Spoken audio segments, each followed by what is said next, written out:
Deixa eu pegar aqui meu instrumento. E as crianças mais velhas estarão conosco, né? Compartilhando agora da palavra do Senhor, ouvindo a sua amada palavra, que enche os nossos corações de alegria. E nós iremos dar continuidade a uma série pela qual estamos falando. Parece que não deu certo ali a projeção, gente. Trem custoso, rapaz. Tentei projetar ali, mas parece que não deu certo. Vai tentando aí, Jubileu, vai. Uma hora vai dar certo. Se deu certo? Não deu certo. Ô, trem custoso. Mas nós vamos orar. Qualquer coisa a Flávia vai aí. Flávia, cadê a Flávia? Sumiu. Foi para a salinha, né? A Flávia está lá. Ô, bênção. Muito bem. Eu quero lhe convidar a abrir a sua Bíblia no Evangelho de João, capítulo de número 4, dos versículos 43 a 54. Nós iríamos projetar, mas creio que vai dar certo em nome de Jesus.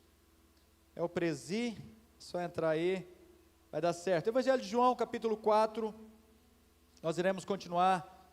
Muito obrigado. Iremos continuar aí na nossa exposição, meu querido, sobre os milagres de Jesus.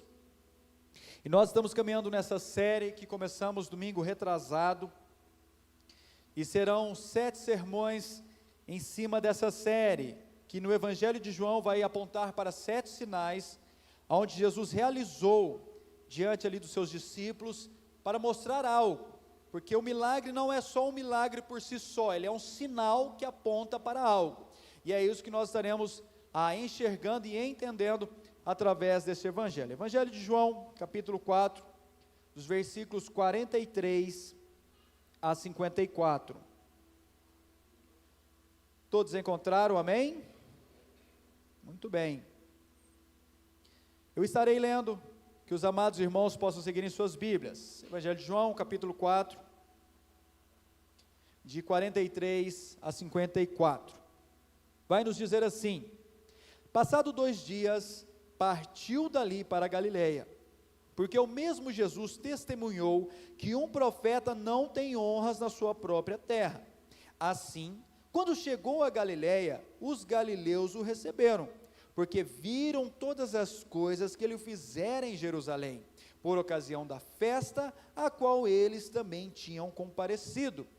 Dirigiu-se de novo a Caná da Galileia, onde da água fizera vinho. Ora, havia um oficial do rei, cujo filho estava doente em Cafarnaum. Tendo ouvido dizer que Jesus viera da Judeia para a Galileia, foi ter com ele e lhe rogou que descesse para curar seu filho, que estava à morte. Então Jesus lhe disse: se porventura não virdes sinais e prodígios, de modo nenhum crereis. Rogou-lhe o oficial: Senhor, desce, antes que o meu filho morra. Vai, disse-lhe Jesus, teu filho vive. E o homem creu na palavra de Jesus e partiu. Já ele descia, quando seus servos lhe vieram ao encontro, anunciando-lhe que o seu filho vivia. Então, indagou deles a que hora o seu filho se sentira melhor. Informaram: ontem, à hora 7ª, a febre o deixou. Com isto, reconheceu o pai ser aquela precisamente a hora em que Jesus lhe dissera: teu filho vive. E creu ele e toda a sua casa. Foi este o segundo sinal que fez Jesus, depois de vir da Judeia para a Galileia. Amém? Glória a Deus, deu certo a nossa projeção, ficou um pequenininho, mas ficou maravilhoso, e eu quero transmitir, obrigado Pedro, e nós iremos então transmitir um vídeo, como já é de praxe, para que você possa acompanhar e entender um pouquinho mais sobre essa introdução.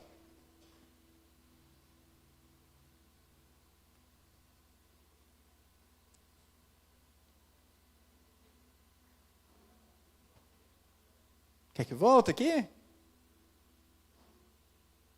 Vamos voltar. Isso, o Jubileu está lá no controle. É assim mesmo, meus irmãos. Tecnologia é assim, é custosa. E se não der, a gente pula o vídeo.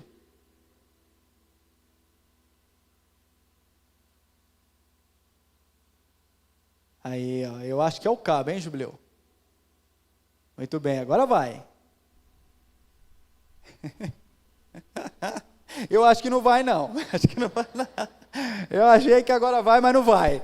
Né? Deu certo agora, eu senti que deu certo. Pode ir? Vamos lá, agora vai, gente. Agora vai. Vamos lá.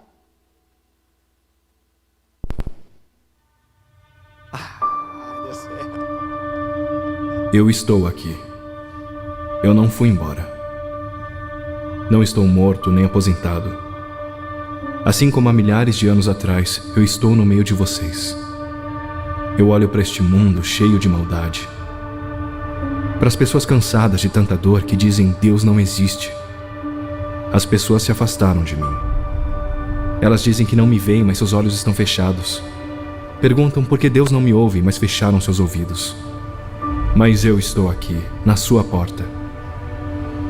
Todos os dias, a cada minuto, em todas as situações da sua vida, sem descansar. Por que você não me deixa entrar? Eu estou perto, eu vejo seu sofrimento. Eu ouço um grito silencioso pedindo ajuda. Eu sinto sua dor. Você sofre porque cometeu erros. Você faz coisas erradas mesmo quando não quer. Você está infectado pelo pecado, raiva, ódio, ansiedade, insegurança. Por isso eu vim. Eu vim à Terra para te dar nova vida e esperança. Os seus pecados tiveram preço, a morte. E eu paguei esse preço. Eu morri para que você não tivesse que morrer.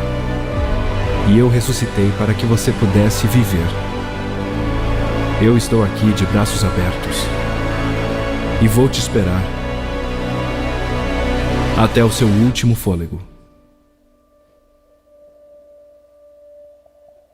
Amém! É isso que o nosso Senhor deixa ao nosso coração. A certeza que sempre Ele estará aqui.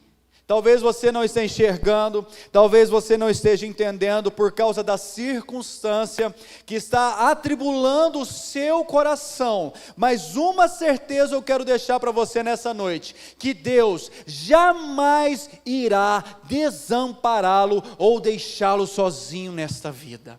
É isso que esse vídeo está comunicando, sobre um Deus que se faz presente todos os dias, até o nosso último fôlego, aqui dentro do nosso coração. E é por isso que eu quero conversar com você nessa noite, sobre as evidências da fé, porque às vezes a fé fica um pouco confusa, fica um pouco desnorteada, por causa dos nossos pecados, e por causa da nossa visão, que vai sendo ofuscada pelas dificuldades que enfrentamos no nosso dia a dia. E é isso que eu quero trabalhar, é isso que eu quero expor com você nessa noite, as evidências da fé. Quando você olha para este evangelho, meu irmão, como é uma sequência de sermões expositivos neste evangelho, você vai perceber que o seu autor é João, é ele quem escreve este evangelho, e ele tinha um propósito, ele tinha um tema central, que você irá encontrar no evangelho de João, capítulo 20, versículo 31, quando ele escreve este evangelho, ele queria comprovar para as pessoas que Jesus Cristo é o Senhor, que não há outro Senhor além de Cristo Jesus. É por isso que ele compõe este evangelho, para levar essa salvação aos corações que lessem este evangelho. Quando você percebe, olhando para esse texto, você vai ver que lá no finalzinho, ele vai nos dizer que este é o segundo sinal milagroso, o segundo sinal do milagre de Jesus. Por quê, meu irmão? O primeiro sinal que Jesus expressa foi ali em um casamento em Caná da Galileia, e você verá que serão 7 sinais expressos no Evangelho de João, para comprovar algo, para demonstrar algo ao coração do povo, que ele era o próprio Deus, tá? Então, naquele sinal milagroso, ele estava atestando aos seus discípulos que ele era Deus. Já nesse segundo sinal milagroso, ele está atestando para aquelas pessoas que ele verdadeiramente é o Messias, é o Cristo que viria para transformar toda aquela história, tá? Então há um salto aí que você vai perceber, que vai do Evangelho de João capítulo 2 até o Evangelho de João capítulo 4, e vai contando assim a história. Eu não vou me delongar para que a gente não precise ficar muito tempo no nosso contexto, tá? Mas a primeira verdade que eu quero trabalhar no seu coração nessa noite é sobre uma pseudo-fé. É uma falsa fé, ou é uma fé reprovável. É uma fé onde a gente só olha para as circunstâncias ou para algo esperando de Jesus alguma coisa, e isso não é fé, isso é crença. E nós iremos trabalhar sobre isso através da exposição do texto para o nosso coração. Eu quero te convidar a olhar comigo o versículo de número 43 e 44, e você irá notar então sobre esse tipo de fé que não tem nada a ver com o Evangelho. Você vai perceber que ele fala que passam-se 2 dias e ele parte dali para a Galileia. O que você precisa entender, meu irmão? Que Jesus estava ali na região da Judeia. E quando ele está nessa região, você vai ver isso no Evangelho de João, capítulo 3, versículos 3 e 4, ele sai da Judeia e vai para a Galileia. Só que quando ele sai da Judeia, ele passa por Samaria, onde ele tem um encontro com a mulher samaritana, e ali ele realiza um grande milagre, salvando aquele coração. E quando ele chega até esta região, algo vai acontecer. O que Jesus tinha testemunhado? Você vai ver no versículo 44. Porque o mesmo Jesus testemunhou que um profeta não tem honras na sua própria terra. Então Jesus sai de uma região para comprovar a veracidade deste fato. Se realmente um profeta não tinha honras na sua casa. Por quê, meu irmão? Porque Jesus ele nasce em Belém, que é na Judeia. Você vai ver isso em Mateus capítulo 2, versículo 1. Mas ele foi criado em Nazaré, que fica na região da Galileia. Então, por isso que ele é conhecido como Galileu, porque ele foi criado nessa região.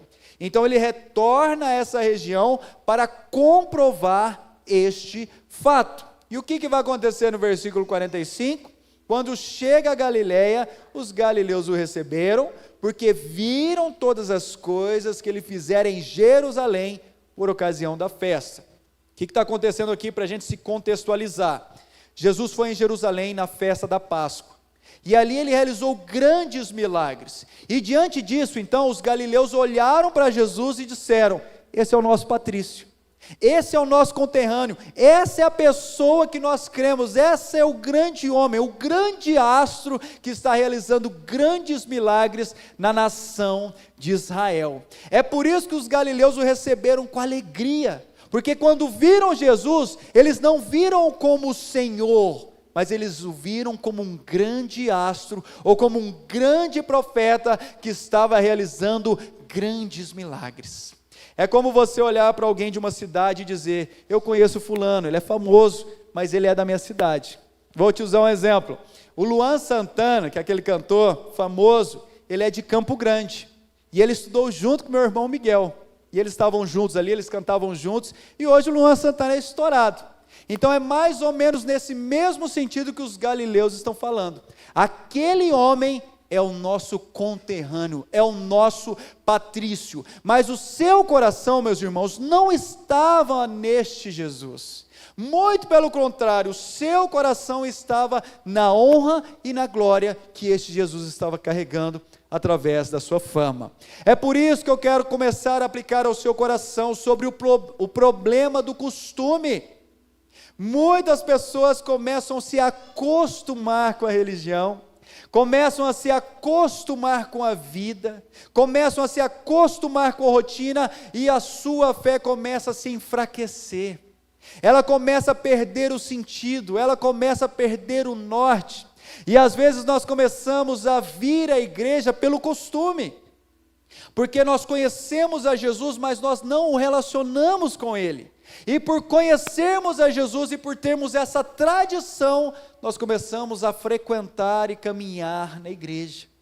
É a pergunta que eu quero te fazer nessa noite. Você é uma pessoa que vem para consumir o culto ou para adorar o Senhor, Rei dos Reis e Salvador de toda a terra? Existe uma grande diferença, porque quando o nosso coração se acostuma ou familiariza com a religiosidade, nós começamos a nos afastar de Cristo Jesus. É isso que esses galileus não entendiam. Porque no contexto posterior, você vai ver que esses homens começam a negar a Cristo Jesus, começam a abandonar a Cristo Jesus, porque eles não o viam como o seu Senhor. Eu quero te mostrar um exemplo de fé brasileira. Como que o brasileiro vê as coisas? Você já foi numa loja? Como que o brasileiro vê? Ele fala assim, deixa eu, e aí ele pega.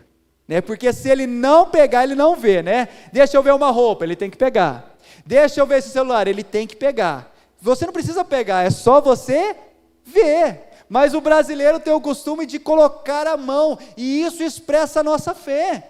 Que se a gente não vê, a gente não crê. É o mesmo que está acontecendo com esses galileus. Eles não criam em Jesus, porque a fé deles era superficial.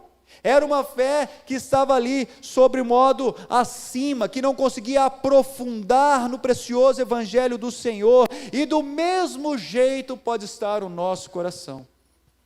Talvez você pode estar aqui porque você está buscando algo do Senhor, porque você deseja algo dele, e quando ele lhe atender, você simplesmente continuará a sua vida sem compreender o propósito do milagre ou da resposta de Deus para o seu coração. É sobre isso que eu quero fazer. Eu quero te despertar a sair dessa vida estática, dessa vida sem propósito e sem rumo, e a te direcionar a uma fé viva, a uma fé que mesmo tendo ou não a resposta de Cristo Jesus, continuará andando e caminhando, porque você sabe que o seu Redentor vive, e em breve Ele trará a resposta para o seu coração. Você não vive pela circunstância, você não vive pela solução, mas você simplesmente vive porque você ama e serve ao Rei dos Reis e Senhor dos Senhores. É isso que eu quero te tirar. Eu quero te tirar de uma pseudo-realidade e te levar para uma verdade, que é o Evangelho do Senhor. É isso que João capítulo 20, versículo 29 vai nos dizer, que bem-aventurados que não viram e creram. O que eu quero te falar, meu irmão? Tem muita pessoa que coloca a sua fé nos milagres do Senhor, e que ela só serve ao Senhor quando Ele dá respostas. Meu irmão, saia disso. Tem muita gente que vai viver sem resposta, tem muita gente que não vai ver o milagre, tem muita gente que não vai encontrar aquilo tudo que ele procura na sua alma e no seu coração, mas mesmo que você não encontre nada, continue crendo, porque Cristo Jesus sempre estará conosco, independente das circunstâncias. É isso que eu quero te desafiar, a sair de uma pseudo-religião, de uma pseudo-fé, e crer além das dores e das dificuldades que você tem enfrentado. Então é isso que os galileus tinham em seu coração. Eles não criam em Deus, eles só queriam colocar a sua crença naquele grande profeta, né? E você vai ver no Salmo 131, 1 a 3, sobre alguém que descansa em Deus. Mesmo sem ele ver a resposta, ele continua confiando e descansando nesse soberano Senhor. E eu quero deixar uma frase para o seu coração. O adorador não vem buscar algo, mas ele vem entregar algo que é o seu coração. Deus não está procurando alguém superficial. Deus está procurando, assim como João 4,23 nos diz, verdadeiros adoradores. Se você veio aqui para buscar algo, meu irmão, eu quero te dizer que você pode até estar no lugar certo, porque Deus atende sim as nossas orações, mas Ele não está procurando aquela pessoa que só vem para buscar e para consumir, mas Ele está buscando verdadeiros adoradores, que vêm para entregar a sua adoração, o seu amor, a sua gratidão, porque eles sabem que já receberam tudo deste Deus, que é a salvação por meio de Cristo Jesus. Então seja um verdadeiro adorador. Pare de somente buscar algo para si, e aprenda que você já recebeu um presente indivisível, que é a salvação por meio do nosso Senhor Jesus Cristo. Então quando você vier para este culto, que você não seja mais um consumidor, alguém que busca algo para si, mas que você seja uma pessoa grata, feliz, amorosa, porque tudo que Deus te deu, Ele alcançou através daquela cruz para a sua vida, e isso já é suficiente para a nossa vida, amém? Então tire o seu coração da pseudo-fé, ou então da pseudo-religiosidade, tá? Então venha para este lugar, para esta igreja, para adorar ao Senhor em espírito e em verdade. E você vai ver então que o texto vai nos mostrar algo, a segunda verdade para o nosso coração, que o homem também começa a ter uma fé imatura. Você vai ver que tem estágios nesse texto, que Jesus está trabalhando no coração deste oficial, porque ele está trabalhando na fé dele. O versículo 46 vai nos mostrar isso. Dirigiu-se de novo a Caná da Galileia, onde da água fizera vinho. Ora, havia ali um oficial do rei, cujo filho estava doente, em Cafarnaum. O que acontece, meu irmão? Quando Jesus volta a Caná da Galileia, ele volta ali para comprovar aquele testemunho, certo? Sobre um profeta não receber honra na sua própria cidade. E ali também era a cidade de Natanael. Você vai ver isso no Evangelho de João, capítulo 21, versículo de número 2. E esse oficial então chega até Jesus. E esse oficial, como o texto nos mostra, ele é de Cafarnaum. Cafarnaum era uma cidade que ficava mais próximo do mar, então ela estava abaixo. E a cidade que Jesus estava, que era Caná da Galileia, ficava a 30 quilômetros de Cafarnaum. Então, quando esse homem ouve dizer de Jesus, ele vai até o seu encontro. Você vai ver isso no versículo 47. Ele anda a mais de 30 quilômetros para encontrar a Cristo Jesus, porque ele cria que Cristo Jesus poderia realizar um grande milagre na vida deste homem. E possivelmente, meu irmão, este homem era um cobrador de impostos, porque a cidade de Cafarnaum era um centro de coleta de impostos, e como ele era um oficial do rei, possivelmente ele era alguém que cobrava impostos ali da população. Então ele não era bem visto, ele não era bem acolhido, mas mesmo assim, mesmo não sendo bem visto, mesmo não sendo bem acolhido, ele vai ao encontro de Jesus. Do mesmo jeito eu quero te dizer, meu irmão, não importa quem você é, não importa o que você fez, não importa a realidade que você viveu no seu passado, não importa, porque quem está aqui nessa noite, ele pode mudar toda a tua história, toda a tua realidade, toda a vergonha do seu passado, cravando naquela cruz e lhe dando uma nova vida. Você não precisa olhar para Cristo com vergonha, sim, você precisa envergonhar dos seus pecados, mas entender que existe um Deus que não vai te julgar por aquilo que você foi, porque Ele tem a capacidade de pegar toda a sua vergonha, toda a sua história e colocar naquela cruz, apagando o seu passado e lhe dando uma nova vida. É isso que eu quero te desafiar nessa noite. Pare de dar desculpas ao seu coração, pare de ficar negando as coisas, dizendo, não, quando eu melhorar eu vou, quando minha vida acertar eu vou aos pés de Cristo. Para com isso, porque todos os dias Cristo está te chamando para ter uma nova, uma bela e uma maravilhosa vida em suas mãos. Então pare de ficar negando esse momento tão precioso para o seu coração. Se Cristo está incomodando o seu coração nessa noite, lance aos pés de Cristo, porque hoje mesmo Ele pode apagar toda a sua vergonha e te dar uma nova história.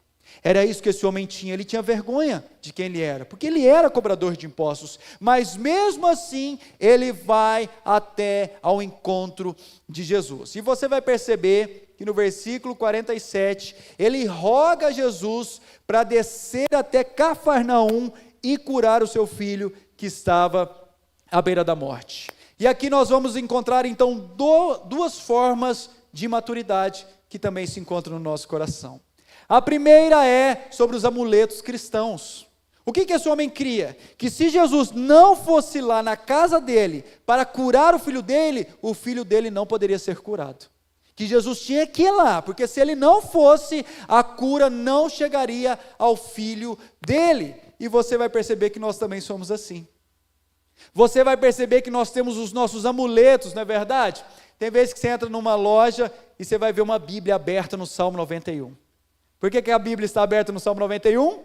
Porque a pessoa crê que aquele salmo é um salmo de proteção.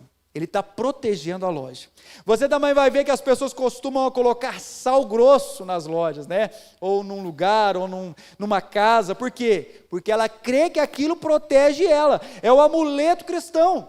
Pessoas que trazem água de Israel, ou a terra de Israel, porque eles creem que há poder nesses amuletos. Do mesmo jeito esse homem. Ele crê que se Jesus for lá, pode curar, mas se ele não for, não tem cura. Meu irmão, eu quero tirar o seu coração disso. Será que existe distância ou limite para o poder de Deus? Não existe. É isso que eu quero te falar, é o que eu citei na nossa liturgia. Vós sois raça eleita, sacerdócio real. Sabe quem é o pastor da sua casa? É você, homem. Você que foi chamado para cuidar, orar, amar, pregar o mais lindo evangelho na sua família e na sua casa. Por isso, pare de depender de amuletos. Tem gente que se o pastor não for na casa dele, ele morre. Meu irmão, eu sou igual a você. Eu passo mal, eu sou limitado. E entenda que Deus não te chamou para confiar em mim. Porque se a sua salvação vem de mim, você está no sal igual eu estou. Porque eu sou homem igual a você. É como a história do Billy Graham. Ele vai contar que um dia ele estava entrando ali num voo, eu creio que a igreja já conhece, e aí de repente senta uma pessoa do lado dele, e essa pessoa estava embriagada. E ele conversa com o Billy Graham e fala, parece que eu te conheço, eu lembro de você. E ele fala, eu sou o Billy Graham. Ele fala, nossa, eu lembro de você, eu fui num culto. E lá no culto, quando você estava pregando, eu converti em seu nome. Ele falou, converteu no meu nome mesmo, porque se fosse no nome de Jesus, você não estava do jeito que você está. Tem muitas pessoas que acreditam que o pastor é especial, tem algum tipo de poder. Não, nós somos iguais. É claro que nós iremos dar assistência, é claro que nós iremos caminhar com você, mas o que eu quero te desafiar? A amadurecer a sua fé. Não é a irmãzinha de oração que vai trazer a resposta para sua casa, não é o profeta, não é o pastor, mas quem vai trazer resposta para a sua casa é Cristo Jesus. Pare de colocar o seu coração nas coisas, na religião, nos amuletos, nas pessoas, e aprenda a confiar que lá na sua casa, quando você dobra os joelhos, Cristo está ao seu lado, ouvindo a sua oração. Aprenda a ser sacerdote na sua casa, aprenda a ser homem do seu lar, aprenda a ser uma mulher de Deus na sua família, porque Deus te chama para parar de confiar nos amuletos e a confiar nele, que é o Deus soberano de toda a terra e dos nossos corações. É isso que esse homem tinha no coração. Ele cria que se Jesus não fosse, não tinha cura. Mas existe também o ponto 2 da desconfiança, porque ele fala que se Jesus não fosse, o filho dele iria morrer. Tem muita gente que olha para a sua vida e diz, não há mais esperança, porque eles acham que o poder de Deus se limita, que quando a morte chega é o fim. Meu irmão, eu quero te dizer que não é o fim, porque a morte para o cristão não é o fim, mas é simplesmente um abrir de olhos na presença do Senhor, porque nada neste mundo vai te separar do amor de Deus, e é isso que eu quero te desafiar nessa noite. Talvez você está olhando e falando, pastor, o coração dos meus filhos está morto. Pastor, o meu casamento já morreu há muito tempo. Talvez você está dizendo, pastor, a minha empresa está tão endividada que ela está morta, e eu estou a cada dia mais falecendo por dentro, a minha alegria, a minha alma está abatida. Eu quero lhe dizer que ainda que a morte esteja reinando sobre o seu lar, Cristo tem poder para ressuscitar a sua história. Para de ficar com medo, para de olhar para a circunstância e achar que Deus não tem poder. Ele tem poder, porque Ele venceu a morte. Continue crendo, porque o coração dos seus filhos não é do mundo, o coração do seu filho não é do Satanás, mas o coração dos seus filhos é de Cristo Jesus, é a herança do Senhor. Eu tive um pai que não desistiu de mim, mesmo a gente dando trabalho. E essa igreja nos conhece. Mesmo a gente sendo custoso, eu tinha um pai que toda sexta-feira ele estava com o joelho no chão, orando e derramando lágrimas pela vida dos seus filhos.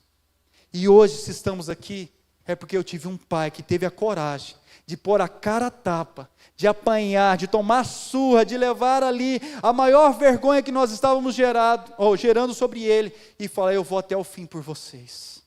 Várias vezes meu pai já foi nos lugares nos buscar, várias vezes meu pai já enfrentou coisas por nos amar, porque ele cria que os filhos dele não eram heranças do mundo, mas sim heranças de Deus. É isso que eu quero te falar nessa noite, meu irmão. Não deixe o seu sonho morrer, porque ainda que ele esteja morto, creia que Deus tem poder para ressuscitar os seus sonhos, amém?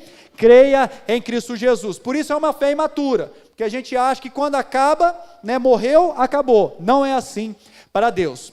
Por isso que Jesus vai repreendê-lo. Você vai ver isso no versículo 48.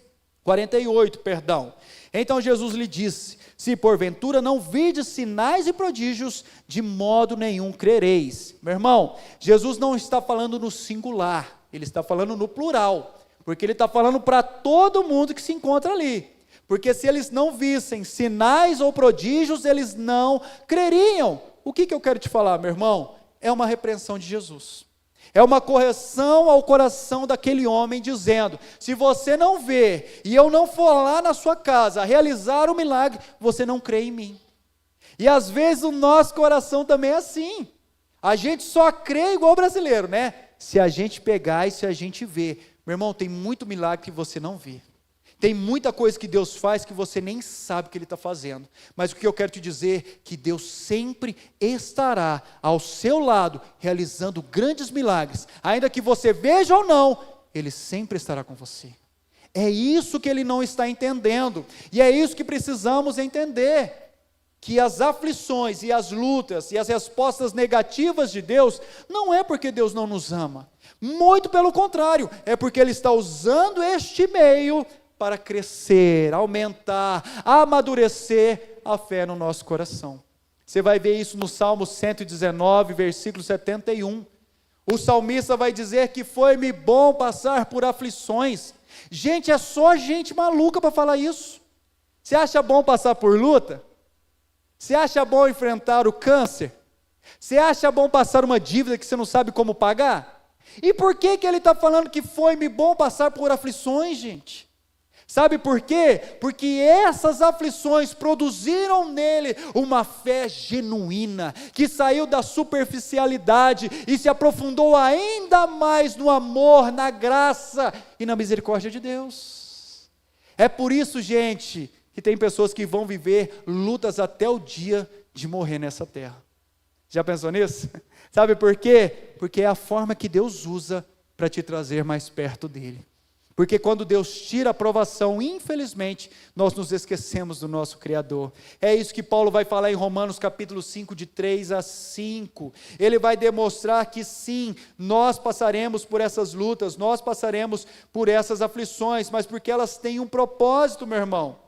A aflição, ela não é algo aleatório, mas o que ela faz? Ela produz em nós a perseverança, a experiência e a esperança que não se confunde no amor de Deus. É igual eu brinco com meu pai, com meu Deus, eu falo assim: Senhor, eu te agradeço porque o Senhor me fez pastor, porque eu acho que foi a forma que o Senhor encontrou de me fazer crente. Porque eu acho que se eu não fosse pastor, eu ia na igreja, eu ia me afastar, e o Senhor então me trouxe para cumprir os seus propósitos, e me deu de graça esse privilégio de servir ao Senhor sendo pastor. É uma brincadeira que eu faço com ele, e do mesmo jeito, meu irmão, tem gente que vai passar luta até morrer. Por quê? Porque infelizmente é a forma que Deus vai trabalhar no coração, aperfeiçoando e aprofundando a fé dessa pessoa, para que ela se torne ainda mais madura no Evangelho de Cristo Jesus. Então, meu irmão, não reclame das tribulações, porque as tribulações vão produzir em você e em mim a imagem de Cristo Jesus. Então, se você está passando por luta, meu irmão, se sinta privilegiado, porque o poder de Deus está se aperfeiçoando na nossa fraqueza. É isso que ele está ensinando para este homem. É uma resposta negativa, é um não velado de sim, mas mostrando para ele que toda essa dificuldade está gerando nele uma maturidade para o seu coração e para a sua fé. Do mesmo jeito, meu irmão, não desiste não. Eu sei que a luta é grande, Eu sei que a dificuldade às vezes está batendo todo dia a porta da sua casa, mas se lembre que a dificuldade não está te levando à murmúria, que a dificuldade não está te direcionando à morte, mas muito pelo contrário, a dificuldade a cada dia mais está te direcionando ao prover, ao entender, ao desfrutar do milagre, da graça e da misericórdia de Deus e da intimidade de Deus para a sua vida. Então pare de reclamar e aprenda a agradecer. Mesmo na dificuldade, Deus sempre estará com você, amém? Então lembre-se disso, a fé precisa amadurecer, e Deus usa esse mecanismo para amadurecer o nosso coração. E diante disso então, nós caminhamos para uma fé verdadeira, para algo que aconteceu, foi um processo no coração deste oficial que foi amadurecendo a sua fé, certo? Versículo de número 50, vai dizer assim: vai, disse-lhe Jesus, teu filho vive. O homem creu na palavra de Jesus e partiu. Perceba, meu irmão, o processo. Primeiro esse homem está desesperado, primeiro esse homem está sem esperança, e Jesus começa a trabalhar com o coração dele, e no final, você vai ver que ele crê na palavra de Deus. Que ele pediu para Jesus descer, Jesus não desceu, mas mesmo Jesus não descendo, ele continua crendo que Jesus tinha poder para realizar os milagres, e é isso que eu quero trabalhar com você, sobre as etapas da fé, meu irmão. Jesus não quer realizar um milagre simplesmente por realizar na sua vida. Você já se perguntou por que Cristo te curou? Você já se perguntou por que Cristo te deu filhos? Você já se perguntou por que Cristo te deu a vida? Por que hoje você se encontra aqui nessa igreja? Você já se perguntou por que você é um fruto de milagre? Porque tudo tem um propósito. Ele fez tudo isso para que a cada dia mais o seu coração, a sua vida e a sua fé esteja aprofundada intimamente em um relacionamento com Cristo. O milagre não é aleatório. O milagre é para que a cada dia mais possamos crer e sermos aperfeiçoados no amor de Cristo Jesus. Por isso existem as etapas da fé. Primeiro, a tribulação. Ele está passando por uma luta, ele está passando por uma dificuldade, mas ele mal percebia que isso estava aperfeiçoando o coração dele. Então, meu irmão, a primeira etapa é você entender que neste mundo você vai ter aflições. Que neste mundo Deus vai usar essas tribulações para aperfeiçoar ainda mais o seu coração, porque o que Cristo quer fazer é aperfeiçoar a fé dele no seu coração. Mas você vai perceber que quando Jesus dá uma ordem a este homem, ele obedece. Ele ouve a voz do Senhor Jesus Cristo, mas ele não somente ouve, ele obedece. Jesus fala para ele, vai lá e desce, que o seu filho está curado. E ele, ouvindo a voz, ele poderia muito bem dizer, não vou descer não. Se o Senhor não for, eu não desço. Mas ele simplesmente obedece à voz do Senhor. Segunda etapa da fé, meu irmão, é a obediência.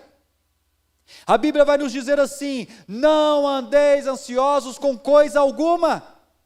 Você está preocupado com alguma coisa agora? Tá ou não está? Com a conta que vai vencer amanhã? Com a luta que você está enfrentando na sua empresa? Com o seu filho que não está aqui, que você não sabe nem onde ele está?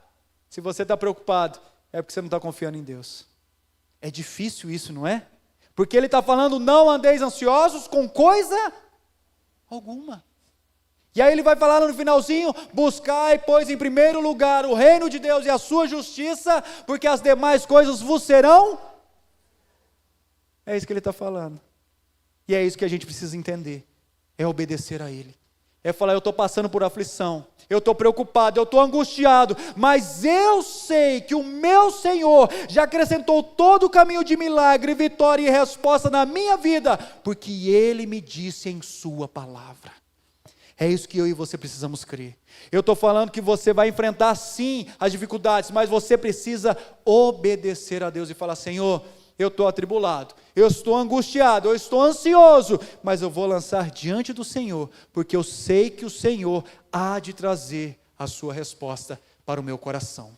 Ainda que a resposta seja negativa, ainda que você tenha que fechar o seu estabelecimento, ainda que não seja a cura ou milagre na sua vida, a resposta do Senhor sempre virá para o seu coração. Amém?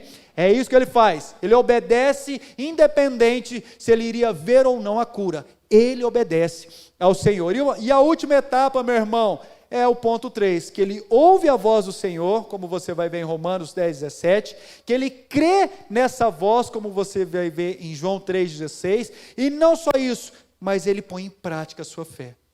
A fé, ela obedece, meu irmão. A fé não é algo estático, que fica esperando as coisas acontecer. Muito pelo contrário, a fé expressa a obediência no Senhor. Então obedeça ao Senhor.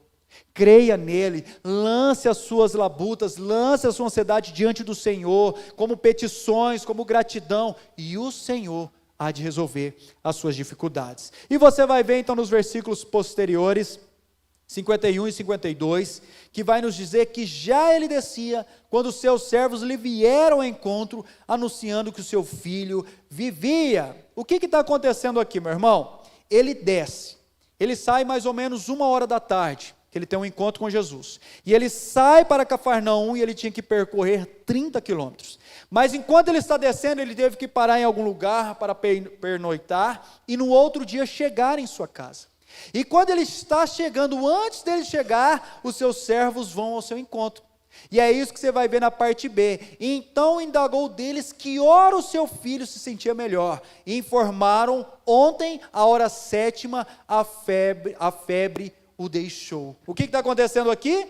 Quando ele pergunta que hora que ele foi curado, eles falam a hora 7ª. A hora 7ª é 1h da tarde.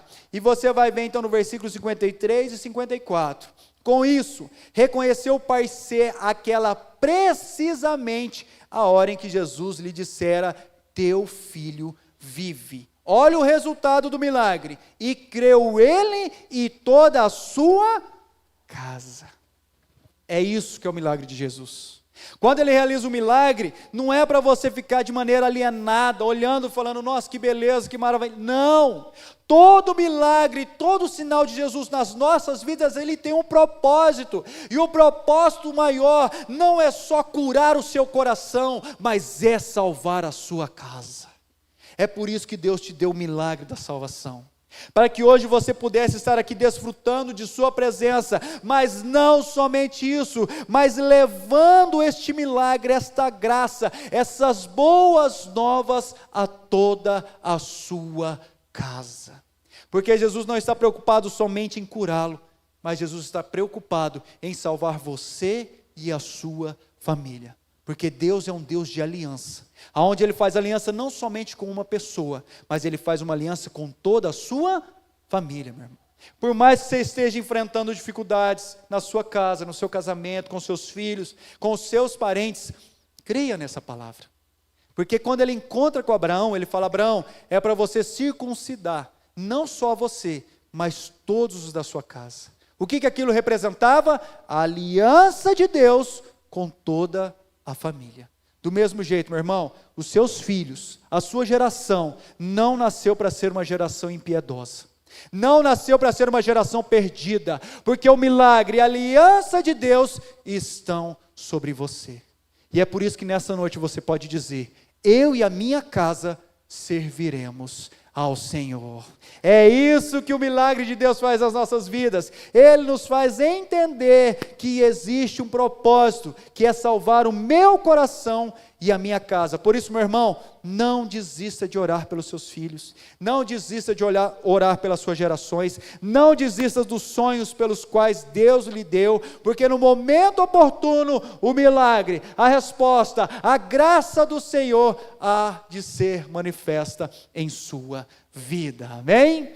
É isso que acontece nessa passagem. Para a gente encerrar então, que nós já passamos o nosso tempo, tentei acelerar um pouquinho.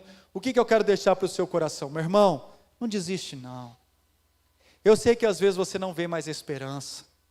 Eu sei que às vezes as tribulações estão consumindo o seu coração. Mas uma coisa Deus falou ao meu coração uma vez, quando eu estava passando por muitas lutas. Deus falou assim: meu filho, sabe qual é o seu problema? Que você olha para as circunstâncias ao invés de olhar o propósito. Você prefere olhar as dificuldades ao invés de olhar a minha grandeza. E eu pude aprender então, que sempre quando existir tempestades, existe um sol da justiça, que sempre irá brilhar acima das dificuldades. É isso que eu quero te falar, meu irmão, pare de olhar só para a circunstância. Aprenda que existe um propósito maior para a sua vida. O propósito maior não é que você seja destruído, aniquilado pelas circunstâncias que você enfrenta. É por isso que Paulo vai falar, as nossas breves e momentâneas adversidades, aflições, dificuldades, porque elas passam, mas o propósito de Deus jamais passará da sua vida e do seu coração. Então pare de olhar somente as suas lutas e comece a elevar os seus olhos para o real propósito de Cristo para o seu coração, que é expressar a cada dia mais o caráter de Cristo na sua vida, amém? Guarde isso no seu coração. Eu quero te convidar neste momento então a fechar os seus olhos. Nós iremos orar, e eu quero te desafiar também a crer nesse Deus de propósitos. Talvez você está aqui desfalecido, talvez você se encontre nessa noite abatido, acanhado, olhando para a sua empresa, olhando para a sua família, olhando para o seu coração e dizendo: não há esperança mais. Talvez o seu casamento esteja morto por causa das lutas, do pecado e da dificuldade, e você esteja olhando e dizendo: não há mais esperança, pastor, já morreu. Meu irmão, eu quero te dizer que o Deus do impossível está aqui. Eu quero lhe dizer que não há impossíveis para este Deus. Eu quero lhe dizer que o Senhor pode ressuscitar sonhos, pode ressuscitar casamento, pode transformar histórias, porque não há impossível para o nosso Senhor. Por isso eu quero te convidar nessa noite a descansar nele, a confiar nele, a parar de ser um consumidor que vem à igreja só para receber, e aprender que você foi chamado e desafiado a ser um servo do Deus Altíssimo, a entender que você não vem aqui consumir um culto, consumir uma personalidade, consumir um local, não, você foi chamado para entregar a gratidão, o amor, a adoração, independente das circunstâncias, você foi chamado para ser filho do Deus Altíssimo.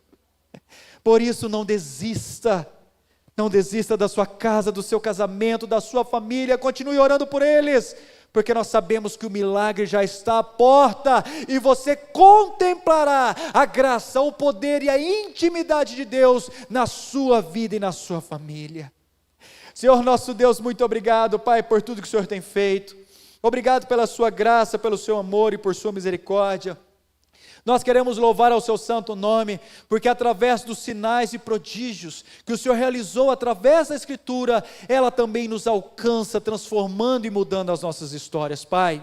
Então que possamos entender que os milagres, que a salvação não é algo em vão, mas nós somos chamados a viver uma vida dos seus propósitos. Então, Pai, que a cada dia mais nós possamos parar de olhar as circunstâncias, e que a gente possa olhar acima das circunstâncias e entender que a nossa vida tem um propósito.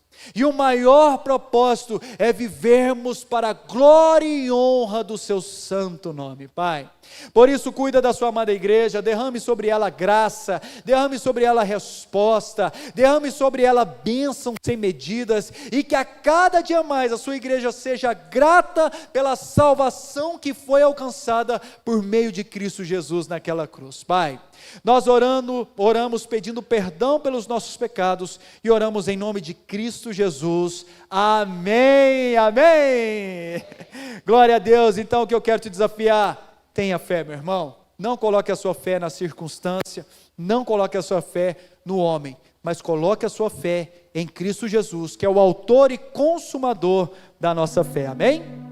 Neste momento eu quero te convidar a ficar em pé.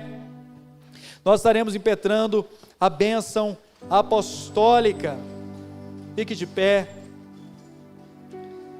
e que você possa sair daqui abençoado, transformado pela graça e pela bondade do nosso Senhor Jesus Cristo. Que a graça do nosso Senhor Jesus Cristo, e o amor de Deus Pai e as ternas consolações do Divino Espírito Santo repousem sobre vós hoje e sempre. Amém. Amém.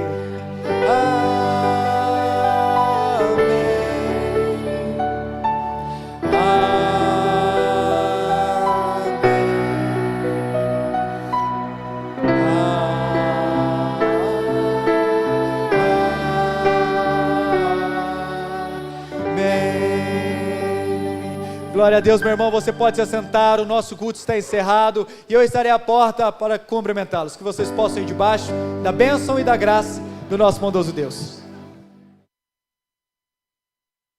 Louvado seja Deus que você ouviu essa mensagem ou participou desse culto. Nosso desejo é que você tenha um encontro verdadeiro com o Senhor Jesus. Então, eu te faço 3 convites muito importantes. O primeiro dele é, se você entendeu essa mensagem e quer entregar a sua vida para Jesus, entre no WhatsApp que está na descrição desse vídeo, no QR Code ao lado, e nós queremos te orientar sobre como que você pode entregar a sua vida para Jesus. O segundo convite, muito importante, é volte a congregar em uma igreja séria, uma igreja bíblica. Se na sua cidade tem uma igreja presbiteriana, procure uma igreja presbiteriana. Se você deseja, entre em contato conosco dizendo: eu quero retornar a servir ao Senhor em uma igreja. E nós iremos orientá-lo a encontrar uma igreja aí na cidade onde você está. Mas se você mora em Rio Verde, aqui na Igreja Presbiteriana do Parque Bandeirante. E o terceiro e último convite é muito importante. Diga: eu quero ser batizado. Isso mesmo, você deseja um compromisso sério de vida com o Senhor. Porque talvez você já está frequentando a nossa igreja, já ouviu várias mensagens, já entendeu a proposta do Evangelho e deseja entregar a sua vida para Jesus. Então venha participar do nosso curso para batismo, na nossa classe Nova Vida com o Senhor Jesus. Entre no WhatsApp e diga: eu quero ser batizado, e nós vamos orientá-lo sobre o melhor momento para você começar a estudar para ser batizado. Louvado seja o nome do Senhor pela sua vida. Deus te abençoe sempre.